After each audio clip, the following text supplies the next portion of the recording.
Hello my dear students, welcome back to my class. Myself Saloni Singh और हम कर रहे हैं भाई एनसीईआरटी का चैप्टर नंबर 2 सोल्यूशन।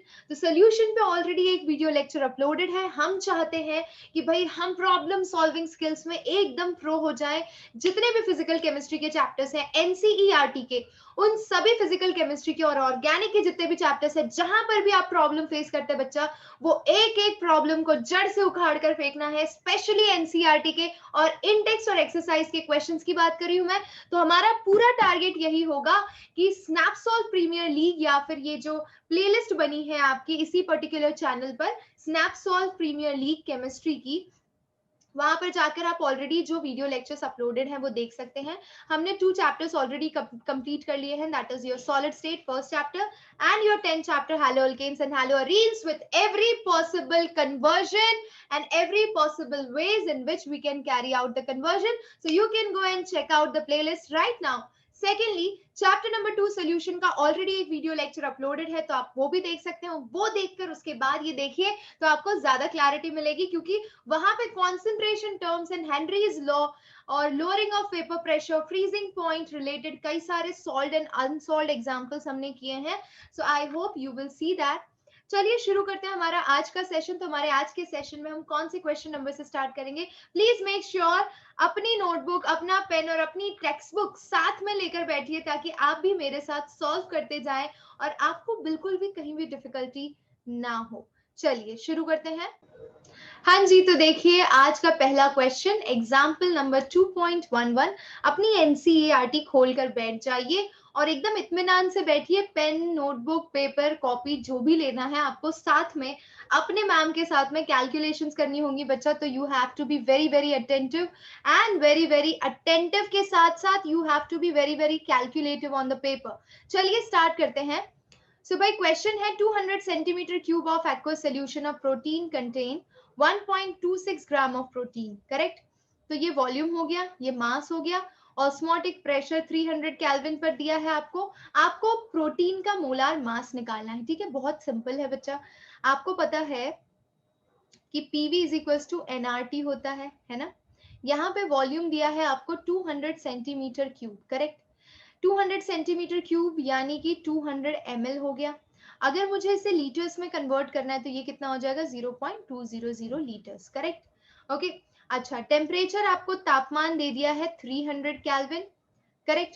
और क्योंकि आपका प्रेशर, ऑस्मोटिक प्रेशर बार में है, इसीलिए आर की वैल्यू बार के हिसाब से 0.083 लीटर बार पर मोल पर केल्विन हो जाएगी, ठीक है? Mole raise to -1, kelvin raise to -1, smart. अच्छा बच्चा, अब मुझे यहाँ पर क्या निकालना है? Molar mass of protein, correct? तो बच्चों यहाँ पर PV is equal to NRT में आप क्या लिख सकते हो? PV equal to number of moles को लिख सकते हो weight upon molar mass into R into T, correct? और मुझे क्या निकालना है? Molar mass. तो मैं मोलार मास को इधर ले लेती हूँ, तो weight into R into T upon P into V आ जाएगा, करेक्ट? वैल्यूज प्लेस करिए। तो वेट दिया है आपको 1.26 ग्राम, आर की वैल्यू आपको पता है 0.083 लेनी है, ठीक है? टेम्परेचर ले लीजिए 300 केल्विन। प्रेशर आपको दिया है क्वेश्चन के अंदर, कितना बार कितना बार कितना बार बच्चा? Pressure is given to you 2.57, है ना? 2.57 into 10 to power -3 bar is there and volume is given to you as 0.200 liters. अब इसको सॉल्व कर लीजिए। आई am giving you a pause और टाइमिंग ऑफ 10 to 20 seconds। आप सॉल्व करिए। सॉल्व करने के बाद फाइनली आपको ये आंसर मिल जाना चाहिए। तो भाई 61,22 ग्राम पर मोल, ये आपका आंसर होना चाहिए अप्रोक्सीमेटली, ठीक है? तो ये आंसर आया तो बहुत अच्छी बात है। ऑस्मोटिक प्रेशर के क्वेश्चंस आपको सॉल्व करना आ गए। और कायदे की बात यह कि सॉल्व एग्जाम्पल था, एक अनसॉल्व एग्जाम्पल देखते हैं इसी कॉन्सेप्ट के बेसिस पर। तो ये है आपका question number 2.9 from your textbook. This is an unsolved problem. चलिए देखते हैं कैसे करेंगे। तो हमारे पास है vapour pressure of pure water. तो प्योर वाटर को मैं P0 A ले लेती हूँ, ठीक है? और वो है 23.8 mm ऑफ Hg। तापमान दिया है 298 केल्विन बच्चा, करेक्ट? 50 ग्राम ऑफ यूरिया, तो वेट ऑफ सल्यूट हो जाएगा 50 ग्राम, और वेट ऑफ सॉल्वेंट हो जाएगा बच्चा 850 gram. Calculate the vapour pressure of water for this solution and its relative lowering. ठीक है, तो relative lowering of vapour pressure निकालने के लिए हम ये फॉर्मूला यूज करते हैं, P naught A minus PA upon P naught A is equal to chi B. Correct बच्चा. अब मैं chi B को क्या लिख सकती हूँ, तो chi B को लिख सकती हूँ weight of B upon molar mass of B upon weight of A upon molar mass of A plus weight of B upon molar mass of B. Correct? It's very simple. Okay. अब जरा हम सारी values place करते, तो P naught ए तो ये तो 1 हो जाएगा.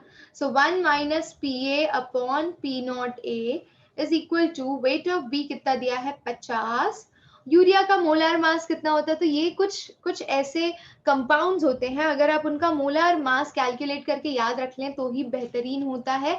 2 नाइट्रोजन के एटम है, 4 हाइड्रोजन के एटम है, 1 कार्बन है और 1 ऑक्सीजन है. आप मोलार मास कैलकुलेट करेंगे अप्रोक्सीमेटली आपको 60 मिलेगा. करेक्ट. अब देखिए वेट ऑफ ए ले लीजिए, wait of A is that means you have water कितना है 850 ग्राम, 850 upon molar mass 18 plus 50 by 60. अब अगर मैं वाटर की क्वांटिटी कंपेयर करूं किससे, यूरिया से, तो यूरिया की क्वांटिटी उसके सामने बहुत ही छोटी है, इसीलिए ये यूरिया को हम नीचे डिनोमिनेटर में इग्नोर करके 0 ले रहे हैं. ठीक है, तो हमारे पास अब फाइनल जो आया वो ये है. I'll continue the numerical here. Okay, देखिए ध्यान से. So it becomes 1 minus PA upon P naught A equal to 50 by 60 into 18 by 850. Correct? इतना तो समझ में आ गया ना आपको. ठीक है, अब देखिए, अब हमें यहाँ पर मैं काम करती हूँ, ये 1 माइनस, तो ये 1 को उधर ले जाते हैं, तो ये minus P A upon P naught ए हो जाएगा. और ये इसको सॉल्व करिए, आप पूरा सॉल्व करेंगे तो आपको नियरली ये मिलेगा 3 बाई 170. करेक्ट, 3 बाई 170 मिल गया आपको. अब देखिए आप क्या करेंगे, तो आप P A upon P naught ए की वैल्यू रखेंगे. पी नॉट ए आपको 23.8 दिया हुआ है, तो प्लेस करिए 23.8 equals to 3 by 170. तो PA you are getting as 3 into 23.8 upon 170. Negative इस साइड ले लीजिए. आप अब इसको सॉल्व कर लीजिए. सॉल्व करते ही बच्चा आपको जो आंसर मिलेगा वो PA का मिलेगा, यानी कि जो क्वेश्चन का पहला हिस्सा है वो आपने सॉल्व किया है. Calculate the vapour pressure of water.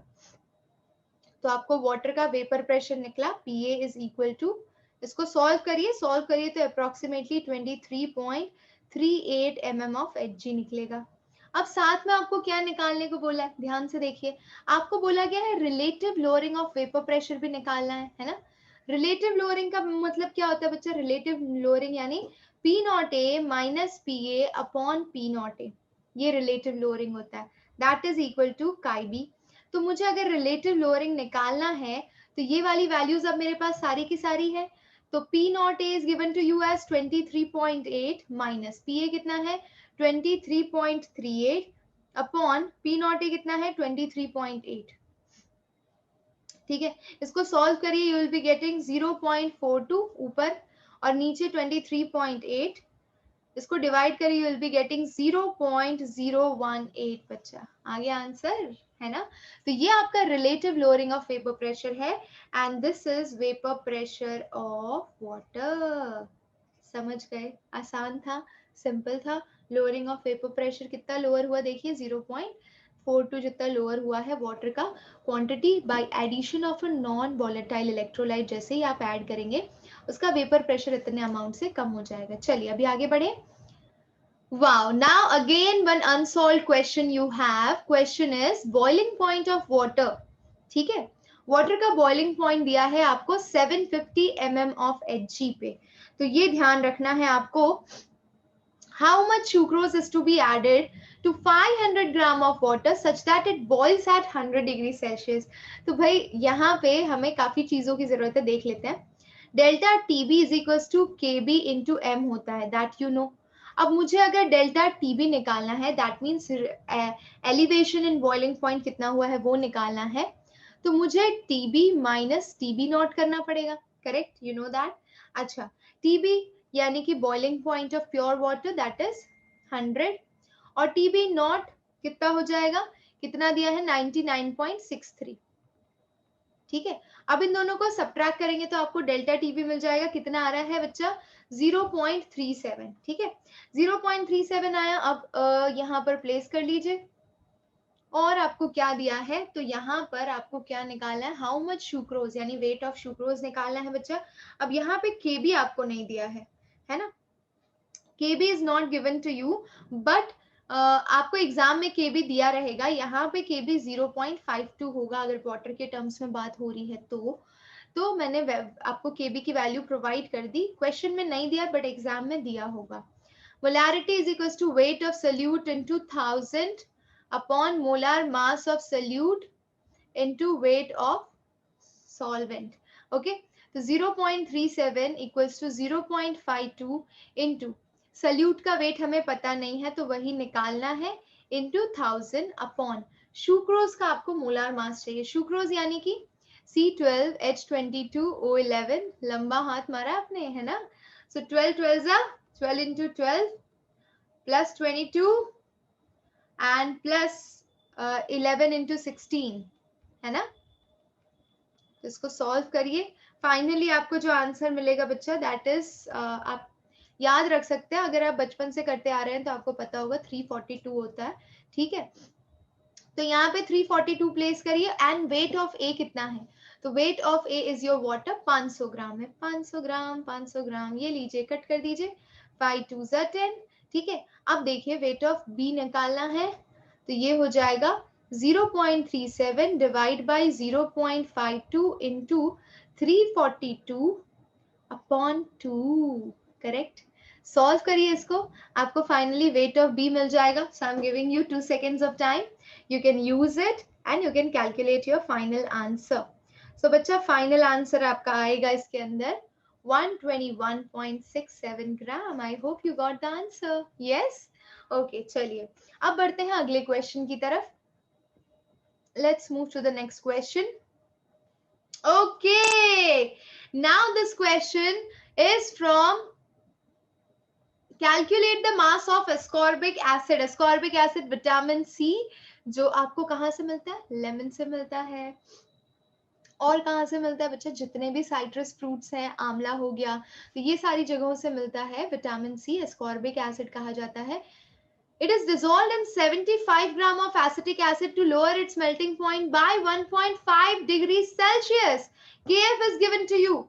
भाई यहाँ पर कौन सा फॉर्मूला लगाएंगे आप, तो भाई Kf की बात हो रही है तो delta Tf is equals to Kf into m की बात होगी, है ना, और हमें निकालना है वेट ऑफ सोल्यूट यानी कि एस्कॉर्बिक एसिड कितना है वो निकालना है हमें, है ना। कोरोना के टाइम पे तो वेट ऑफ सोल्यूट, अगर आपका सोल्यूट एस्कॉर्बिक एसिड है यानी विटामिन सी है, तो विटामिन सी तो आपकी इम्यूनिटी को बहुत अच्छे तरीके से बूस्ट करता है, ठीक है। तो ध्यान से देखिए क्वेश्चन को, अगर आपके पास, पहले तो एक काम करते हैं, मोलार मास की जरूरत तो आपको पढ़ने ही वाली है, तो मोलार मास निकाल लेते हैं। So molar mass of ascorbic acid C6H8O6, 12 into 6 plus 8 plus 16 to 32. As you will solve, you will be getting the value as 176 approximately.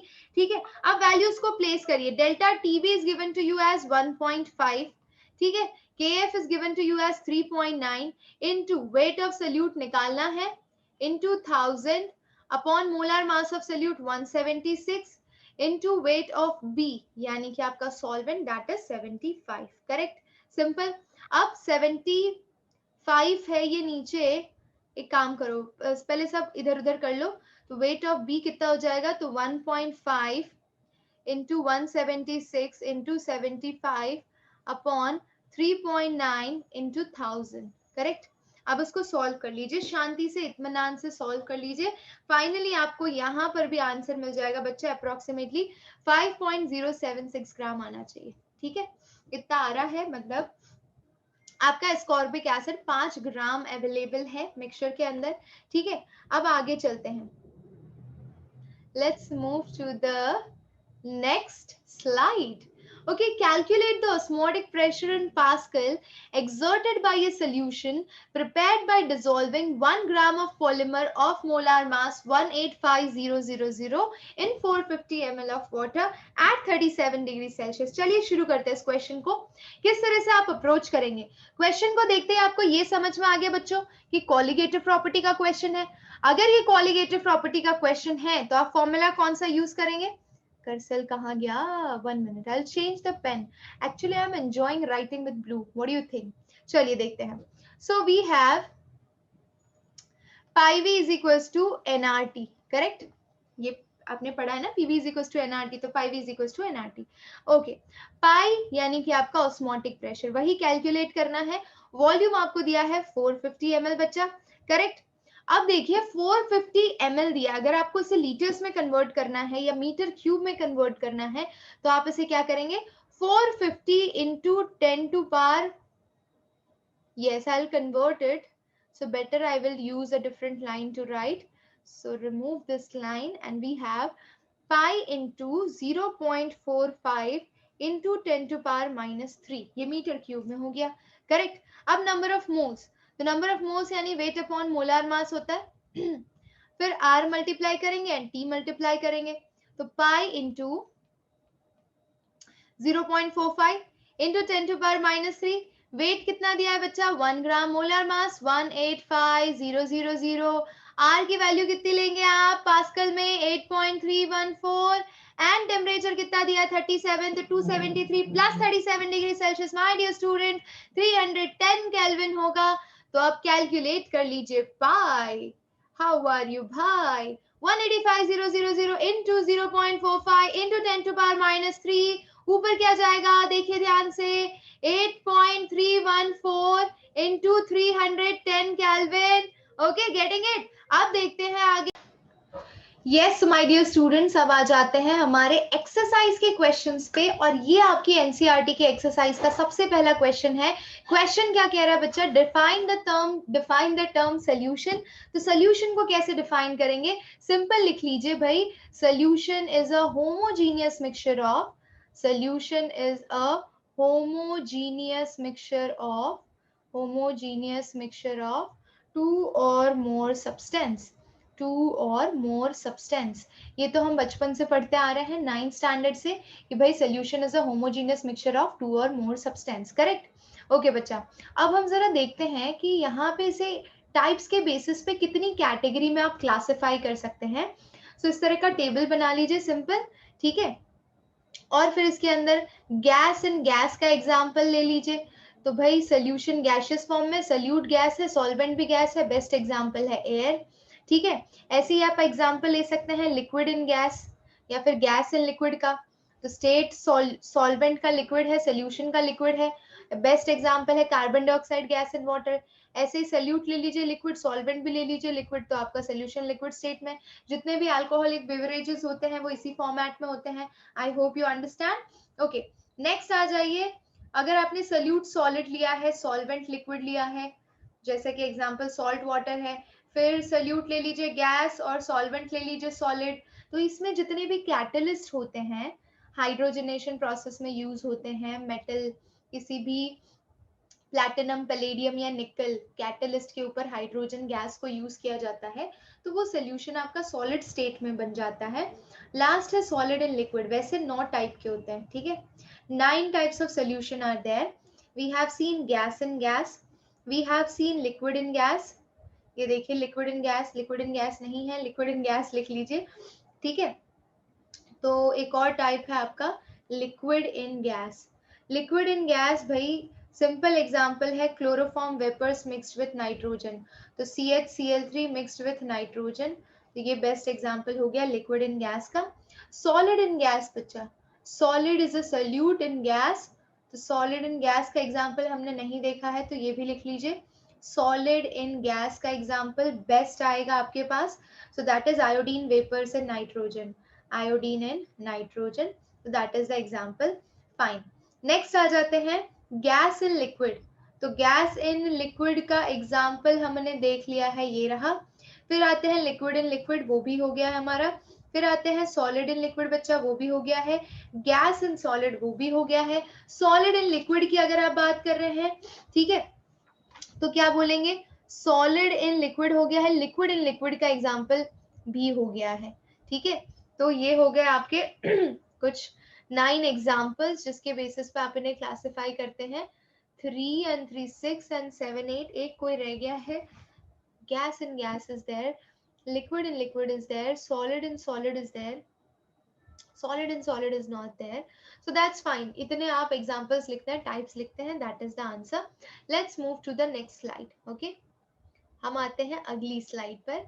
अच्छा बच्चा, अगली स्लाइड अगर आप देख सकते हैं तो आप यहाँ पे क्या ऑब्जर्व कर रहे हैं, ध्यान से देखिए। यहाँ पर आपको सबकी डेफिनेशन पूछी गई है।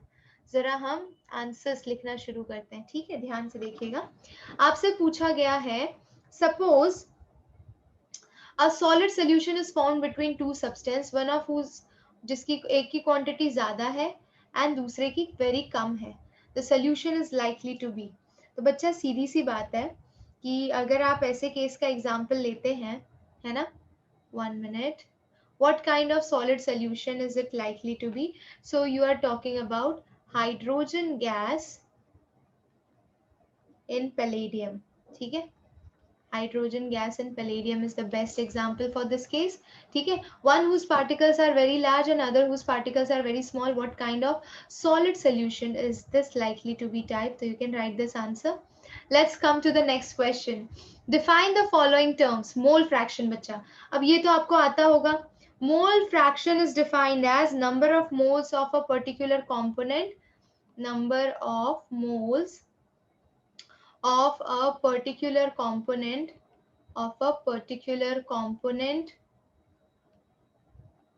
to the total number of components, ठीक है, that is represented by chi. Chi is equals to number of moles of A upon number of moles of A plus number of moles of B. That is your mole fraction. Okay, where Na stand for number of moles of A, Na is Nb, and accordingly, यानी ये अगर आप mole fraction of A निकाल रहे हैं तो accordingly you can write mole fraction of B निकाल रहे हैं तो you can write Nb upon Na plus Nb. And what you also know that chi A plus chi B is equal to 1. That is all about mole fraction. Let's come to molality. ठीक है बच्चा, अब molality कैसे define करते हैं, बहुत ही simple है, बचपन से पढ़ते आ रहे हो। सिंबल इसका स्मॉल m है।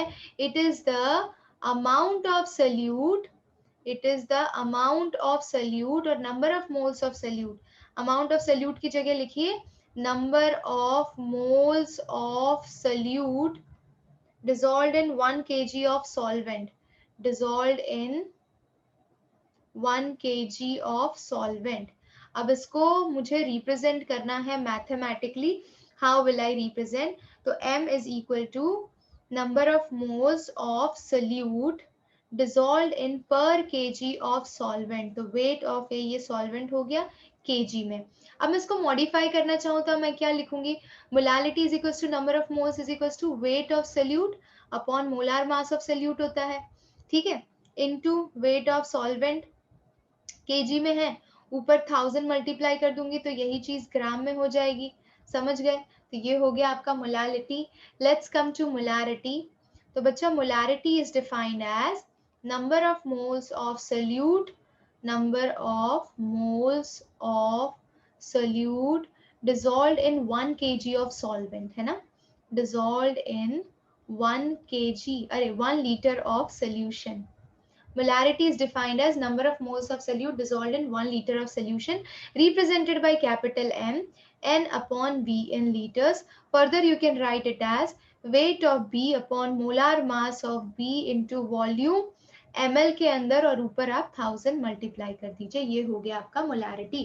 Let's talk about mass percent. तो mass percent is defined as बच्चा mass of solute upon mass of solution into 100, upon mass of solution into 100। खत्म, सिंपल। तो इस हिसाब से आपको सबको डिफाइन करना है और उसका मैथमेटिकल इक्वेशन के साथ उसको रिप्रेजेंट करना है, तब जाके आपका आंसर करेक्ट होगा। चलिए अभी नेक्स्ट स्लाइड पे आगे बढ़ते हैं।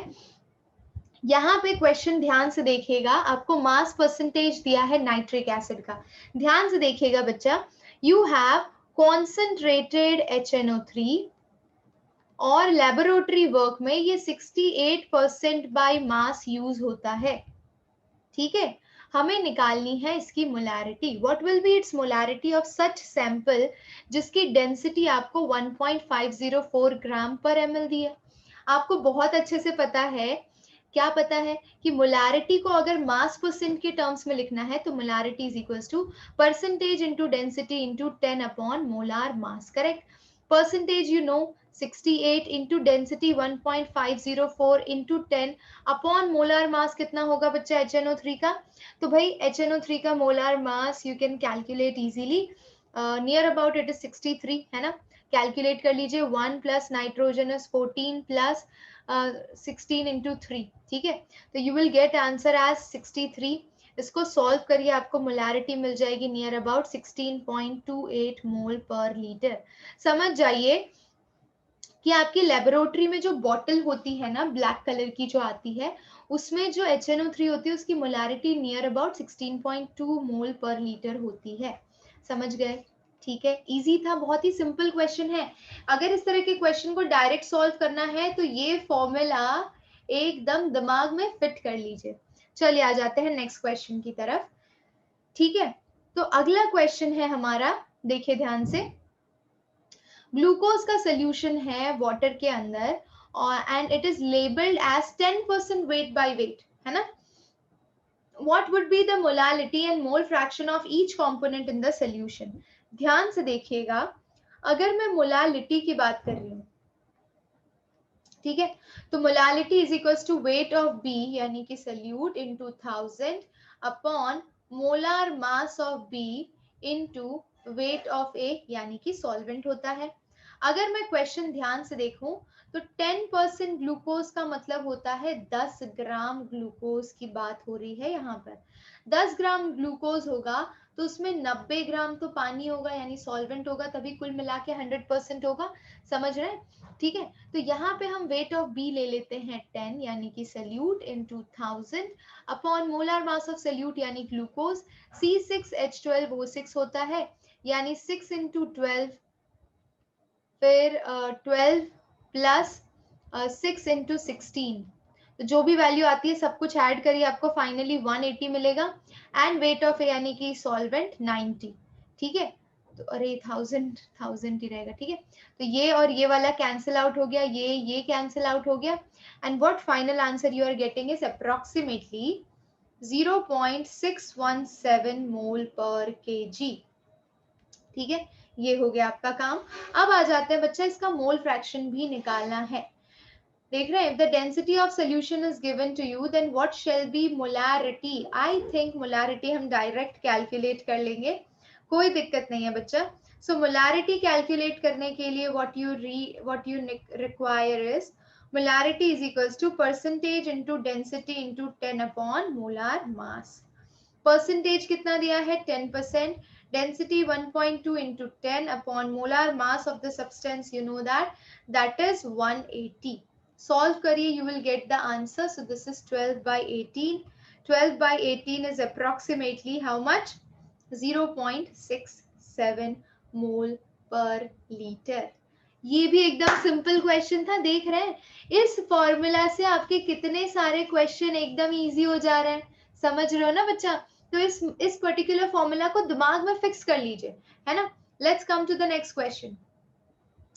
Okay, wow. Now this question is a very good question. Question is, how many ml of 0.1 molar HCl are required to react completely with 1 gram mixture of Na2CO3 and NaHCO3 containing equimolar amount of both। भाई यहाँ पे question को हल्का सा twist कर दिया है, बच्चा कंफ्यूज हो सकता है बट हमें कंफ्यूज बिल्कुल नहीं होना है। ध्यान से सुनिएगा क्या करेंगे इसके अंदर। ठीक है, तो हमारे पास क्या है बच्चा, we have mixture of 1 mole of Na2CO3 and 1 mole of NaHCO3। Correct, ये दोनों का मिक्सचर है आपके पास।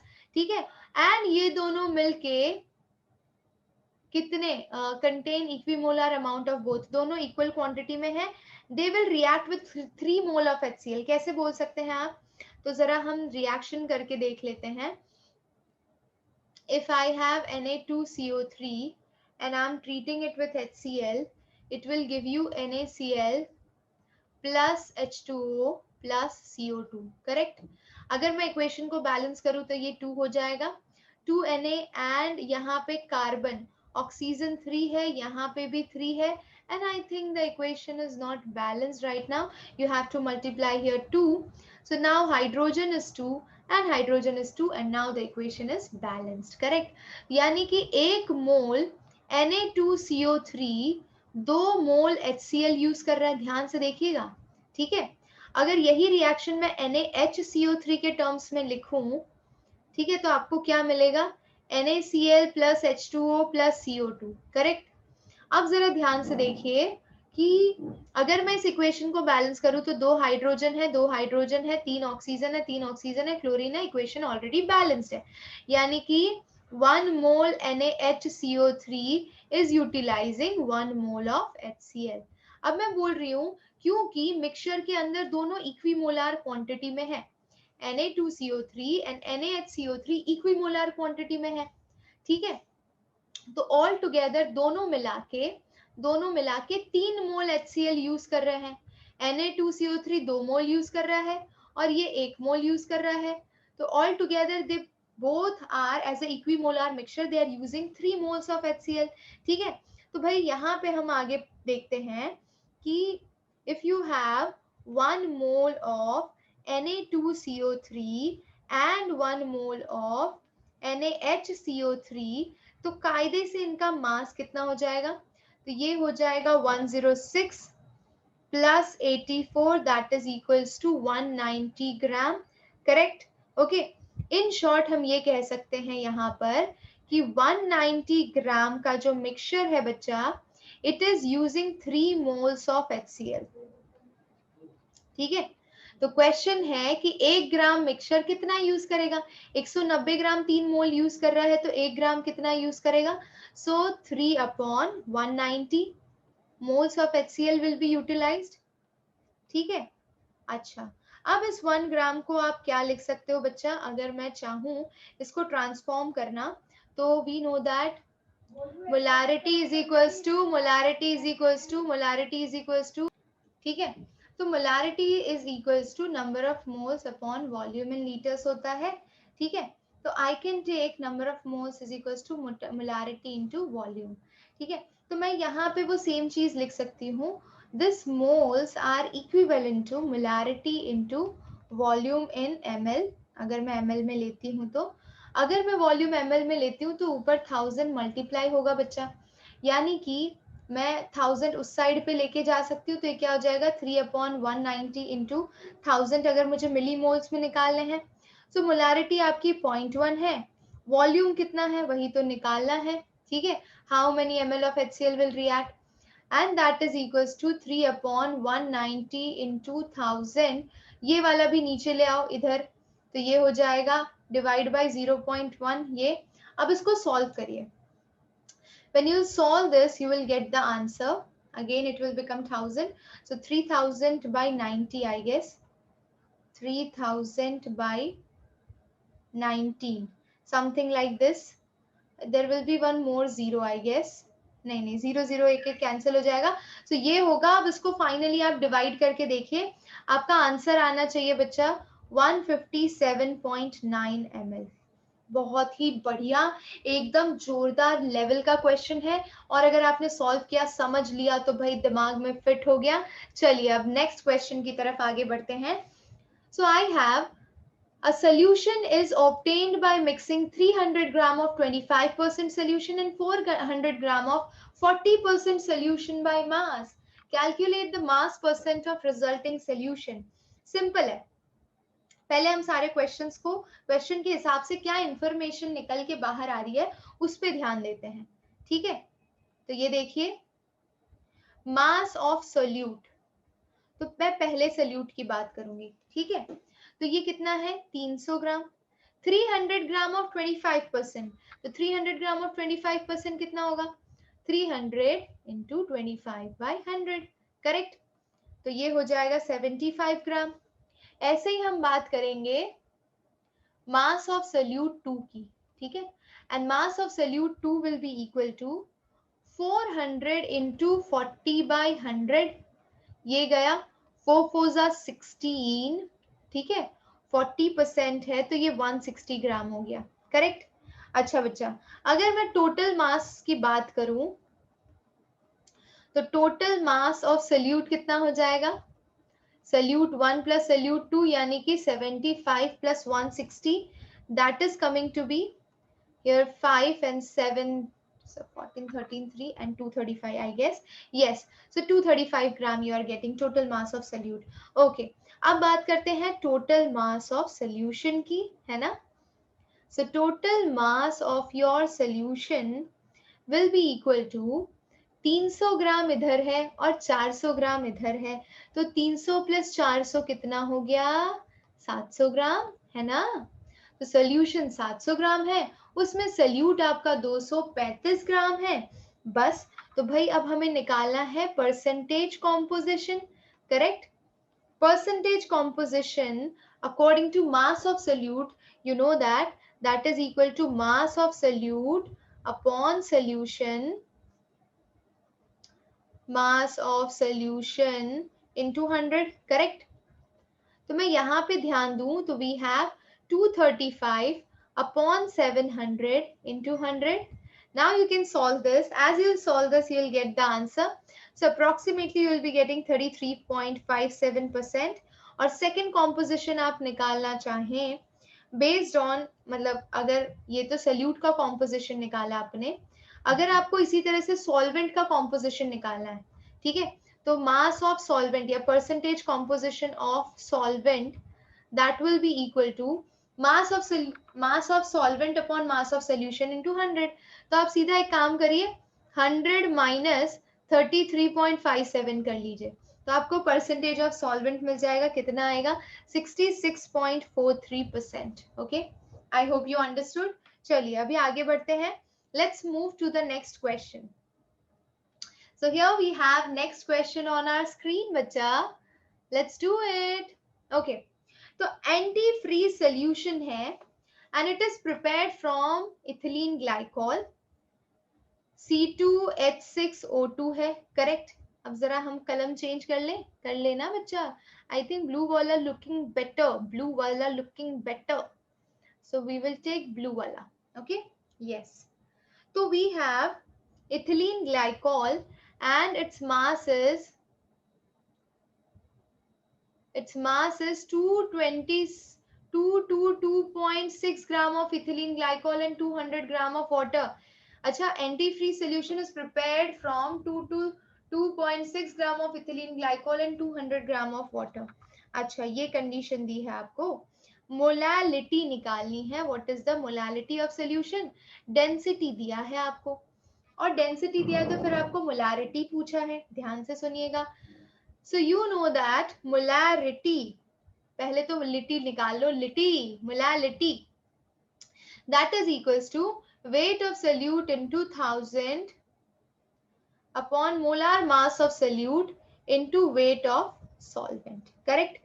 So you know that weight of solute 2.6 gram दिया है into 1000 upon, अब इथिलीन ग्लाइकोल का मोलार मास अगर आप लिखेंगे, कितनी बार तो आप कर चुके हैं बच्चा, तो आई थिंक ये हो जाएगा वेट ऑफ ए में ले लीजिए आप 200 ग्राम्स, ठीक है।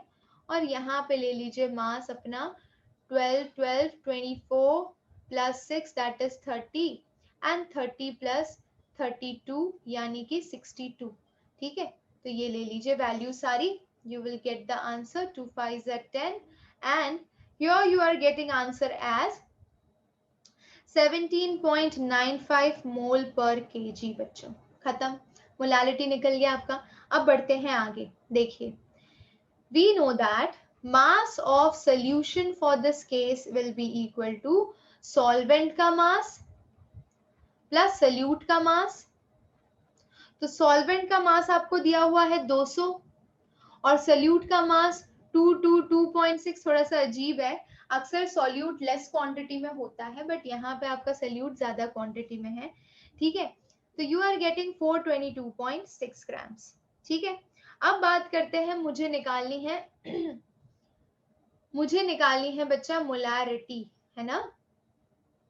तो मेरे पास दो तरीके हैं, डेंसिटी दिया है तो मैं परसेंटेज मास परसेंट निकाल लूं। Mass percentage is equal to mass of solute, that is 222.6 upon mass of solution 422.6 into 100। यहाँ से मास परसेंट निकाल लूं और फिर percentage into density into 10 upon molar mass में प्लेस कर दूं। ठीक है, तो ये एक तरीका हो गया। Let's do it, let's try to do it. हम पहले इसको सॉल्व कर लेते हैं। ठीक है, so we have 222.6 into 100 divide by 422.6, what we are getting 52.67, correct. ये मास परसेंट निकाल लिया आपने। अब इस मास परसेंट को यहाँ पे प्लेस करिए तो डेंसिटी कितनी दी है 1.072 इंटू 10 अपॉन मोलार मास कितना होता है 62 ना बच्चा, है ना। तो 62 रखिए और जरा आप इसको सॉल्व करिए। I think you should get the answer something near about 9। I will also check, you also do with me. I will check my answer 1.072 into 10 and divide by 62. Very good. So we are getting 9.107 something as the answer in mole per liter. That's your final answer. I hope you understood. चलिए, तो इसी के साथ question number 8 भी finish हुआ, है ना। Let's come to question number 9, है ना बच्चा। चलिए आ जाइए क्वेश्चन नंबर 9 की तरफ अपना ध्यान बढ़ाइए। और एकदम आसान सिंपल सा प्यारा सा क्वेश्चन है, हम समझने की कोशिश करते हैं। Sample of drinking water found to be severely contaminated with the help of chloroform suppose to be a carcinogen, cancer causing है। अगर क्लोरोफॉर्म आपके पानी में प्रेजेंट है तो वो कैंसर कॉजिंग एजेंट बन सकता है। So the level of contamination was 15 ppm। हमें इसे एक्सप्रेस करना है मास परसेंट में। ठीक है, तो 15 ppm का क्या मतलब होता है, आइए देखते हैं। हम ले लेते हैं वापस ब्लू कलर की अपनी प्यारी सी कलम, देखिए ध्यान से। 15 ppm का मतलब है 15 ग्राम CHCl3 is dissolved in 10 to power 6 gram of solution, क्योंकि पार्ट्स पर मिलियन यहाँ पे मिलियंस में काउंट होता है। ठीक है, तो यानी कि हम ये बोल सकते हैं 10 to power 6 gram of solution के अंदर 15 ग्राम क्लोरोफॉर्म है। ठीक है, तो 100 ग्राम में कितना होगा, 100 ग्राम ऑफ सोल्यूशन में कितना होगा। So this will be 15 into 10 to power 2 upon 10 to power 6. What you are getting 15 into 10 to power 2 minus 6, यानी कि 15 into 10 to power minus 4%. यानी you can write it as 1.5 into 10 to power minus 3%. Good. अब देखिए मास percent तो आपने निकाल लिया, अब आपको मोलालिटी निकालनी है क्लोरोफॉर्म की वाटर सैंपल के अंदर। तो you know that molality is equals to weight of solute into 1000 upon molar mass of solute into weight of solvent, correct. अब प्लेस करते सारी वैल्यूज। सोल्यूट कितना आपका 15 ग्राम, सोल्यूट का मोलर मास कितना है, तो भैया क्लोरोफॉर्म की बात हो रही है, कार्बन 12 हाइड्रोजन 1 एंड 3 into 35.5, तो nearly you will be getting 3 into 35.5। तो सब कुछ ऐड वैड चुक चुका के यू विल गेट 119.5। तो 119.5 एंड वेट ऑफ ए ले लीजिए 15 ग्राम है। तो वेट ऑफ ए यानी कि आपका सॉल्वेंट कितना है। अभी इतनी ज्यादा क्वांटिटी में 10 to power 6 के सामने 15 ग्राम इस पिद्दू सी क्वांटिटी, तो हम यहाँ पे अप्रोक्सीमेट 10 to power 6 ही ले लेते हैं। कायदे से क्या होना चाहिए था 10 to power 6 minus 15 ग्राम, लेकिन वो बहुत छोटी क्वांटिटी होगी इसलिए हमने इग्नोर मार दिया। चलिए सॉल्व करिए, आपको आंसर मिल जाएगा। So your answer should be 1.255 into 10 to power minus 4 mole per KG बच्चा। ये आंसर आना चाहिए आपका। आया है तो बहुत अच्छी बात है, एंजॉय करिए। चलिए बढ़ते हैं अगले क्वेश्चंस की तरफ। What role does the molecular interaction plays in a solution of alcohol and water? ध्यान से देखिएगा, इस क्वेश्चन को आंसर करने के लिए हमें कुछ बातों को समझना पड़ेगा। ठीक है, अगर अल्कोहल एंड वाटर की बात करते हैं तो you know that your alcohol is basically a polar compound. ठीक है, उसकी पोलैरिटी है, जैसे देखिए CH3OH है तो इसका बॉन्ड तो पोलर है ना बच्चा, ऑक्सीजन इलेक्ट्रोनेगेटिव है, हाइड्रोजन इलेक्ट्रो पॉजिटिव है इसके कंपेयर में। ठीक है, तो भाई क्योंकि वो पोलर है तो अल्कोहल यूजुअली क्या बनाता है, हाइड्रोजन बॉन्डिंग दिखाता है। ठीक है, so we can say that that's why alcohol is soluble in water. Alcohol is soluble in water in all proportions. In all proportions, correct? And what we can say कि भाई they also have a dipole-dipole interaction, यानी hydrogen bonding के अलावा alcohol के molecules के खुद के बीच में किस तरह का इंटरेक्शन होगा, तो दो पोलर मॉलिक्यूल के बीच में जो इंटरेक्शन होता है उसे कहा जाता है डाइपोल डाइपोल इंटरेक्शन, करेक्ट? और इस फोर्स ऑफ इंटरेक्शन की वजह से भी अल्कोहल पानी के अंदर डिसॉल्व हो जाता है, सॉल्युबल, खत्म। तो दो रीजन है सॉल्युबिलिटी के, पहला है हाइड्रोजन बॉन्डिंग और दूसरा है dipole dipole interaction between alcohol and another alcohol molecule, या फिर अल्कोहल और वाटर मॉलिक्यूल के बीच में हाइड्रोजन बॉन्डिंग, जिसकी वजह से उसकी सॉल्युबिलिटी पानी के अंदर बढ़ जाती है। चलिए, तो हमने इसी के साथ हमारी NCERT एक्सरसाइज के बच्चे नियरली 10 क्वेश्चंस कंप्लीट कर लिए हैं, और इसी बात पे तालियां, शाबाशी दीजिए थोड़ा सा अपने आप को। और इसके बाद हम बढ़ते हैं क्वेश्चन नंबर 11 की तरफ, जो कि इम्पोर्टेंट इसलिए है क्योंकि वो 2012 के पेपर में आया हुआ है और हम तो आपके कॉन्सेप्ट से बिल्ड करना चाहते हैं। तो क्वेश्चन है, why do gases always tend to be less soluble in liquid as the temperature is raised? Simple language में, टेम्परेचर इंक्रीज करने पर सॉल्युबिलिटी डिक्रीज क्यों होती है? ठीक है, ये क्वेश्चन है। तो बच्चा सीधी सी बात है, ये क्वेश्चन जो आपका है ऑल इंडिया 2012 के पेपर में आया है, शांति से सुनिएगा। तो जब आप गैस की बात करते हैं, they have very weak intermolecular force of interaction, weak force of attraction, ठीक है, विथ लिक्विड्स, ये तो हमें पता है। चलिए, बहुत ही बढ़िया है। जब भी हम गैस को लिक्विड के अंदर डिसॉल्व करने की कोशिश करते हैं, गैस को लिक्विड के अंदर डिसॉल्व करने पर प्रोसेस आपकी एक्सोथर्मिक होती है। कैसी होती है? Exothermic process. ठीक है, जब भी कोई रिएक्शन आपकी एक्सोथर्मिक होती है तो according to Le Chatelier's principal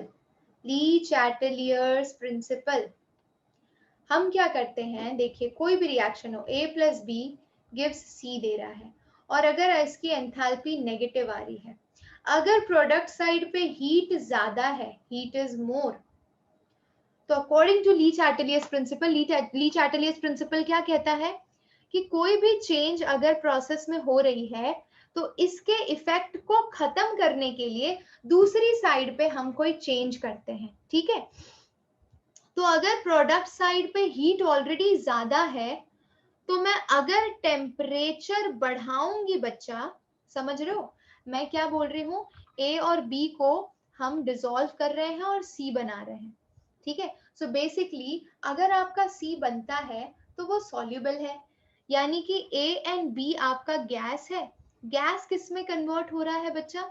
gas को हम लिक्विड में डिसॉल्व कर रहे हैं, गैस लिक्विड में डिसॉल्व हो रहा है अगर A और B कंबाइन होके C में कन्वर्ट हो जा रहे हैं तो। लेकिन प्रोसेस आपकी एक्सोथर्मिक है, तो हीट इवॉल्व हो रही है बच्चा, हीट इवॉल्व हो रही है तो ली चैटलियर्स प्रिंसिपल के हिसाब से अगर आपने टेम्परेचर बढ़ाया तो रिएक्शन आपकी बैकवर्ड डायरेक्शन में जाएगी, फॉरवर्ड में क्यों नहीं जाएगी? क्योंकि प्रोडक्ट साइड पे ऑलरेडी बहुत सारी हीट है ना, हमें उसके इफेक्ट को नलीफाई करना होता है according to Le Chatelier's principle, तो वो हमेशा बैकवर्ड डायरेक्शन में जाएगी। तापमान बढ़ाने पर रिएक्शन हमेशा बैकवर्ड डायरेक्शन में जाएगी अगर वो एक्सोथर्मिक है, और अगर आप टेम्परेचर डिक्रीज करते हैं तो वो फॉरवर्ड डायरेक्शन में जाएगी। इन शॉर्ट हम ये बोल रहे हैं कि अगर वो फॉरवर्ड में जाती है तो सॉल्युबल होगी, और अगर वो बैकवर्ड में जाती है तो इनसॉल्युबल होगी। तो क्योंकि टेम्परेचर बढ़ा रहे हैं, ठीक है, तो वो बैकवर्ड में जाएगा, और बैकवर्ड में जाएगा तो उसकी इनसॉल्युबिलिटी बढ़ेगी, यानी वो इनसॉल्युबल होगा, ठीक है। And that's how you can say solubility decreases with increase in temperature. Very important question. Fully, completely based on, the explanation is completely based on Le Chatelier's principle. और थोड़ा सा डिटेल में बताती हूँ। तो बच्चा जब आप टेम्परेचर रेस करते हैं, ध्यान से सुनिएगा, टेम्परेचर इंक्रीज करने पर जो फोर्स ऑफ अट्रैक्शन होता है, force of attraction between gaseous molecules, between gas molecules and liquid molecules decrease हो जाएगा, ठीक है। अगर उनके बीच का फोर्स ऑफ अट्रैक्शन डिक्रीज होगा तो सॉल्युबिलिटी भी तो डिक्रीज होगी, कायदे से समझ गए, है ना। अरे तापमान बढ़ा रहे हो तो वो और एक दूसरे से दूर भागेंगे, फोर्स ऑफ अट्रैक्शन तो कम हो जाएगा, काइनेटिक एनर्जी बढ़ जाएगी, और इसीलिए सॉल्युबिलिटी कम हो जाएगी, क्योंकि कायदे से हमें गैस और लिक्विड का फोर्स ऑफ अट्रैक्शन बढ़ाना है, तभी तो वो सॉल्युबल होगा। अगर टेम्परेचर बढ़ा दिया, काइनेटिक एनर्जी बढ़ जाएगी, सब दूर दूर जाएंगे, और इसी वजह से सॉल्युबिलिटी उनकी घट जाएगी। समझ गए? आसान था, सिंपल था, एकदम सस्ता टिकाऊ आंसर, दोनों तरीके से आप आंसर कर सकते हैं। अब बढ़ते हैं हम अगले प्रश्न की तरफ। जो अगला प्रश्न है बच्चा, वो बेस्ड है आपके हेनरीज लॉ पे। तो हमारे हेनरी बाबा ने क्या कहा था? हमारे हेनरी बाबा ने कहा था कि जो पार्शियल प्रेशर होता है, we will write here Henry's law, it states that the partial vapor pressure of a gas in vapor phase जिसे हम P से डिनोट करेंगे, is directly proportional to the mole fraction of the gas, ठीक है, मोल fraction of gas, ठीक है। ये हो गया आपका हेनरीज लॉ का स्टेटमेंट। लिखेंगे कैसे? P is directly proportional to mole fraction of the gas, तो P is equals to KH into mole fraction, where KH stands for Henry's constant, correct. अब इसके दो इंपॉर्टेंट एप्लीकेशन बताने हैं, सिंपल है।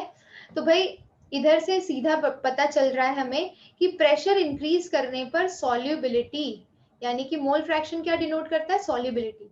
तो प्रेशर बढ़ाने पे सॉल्युबिलिटी इंक्रीज हो रही है क्योंकि डायरेक्टली प्रोपोर्शनल है।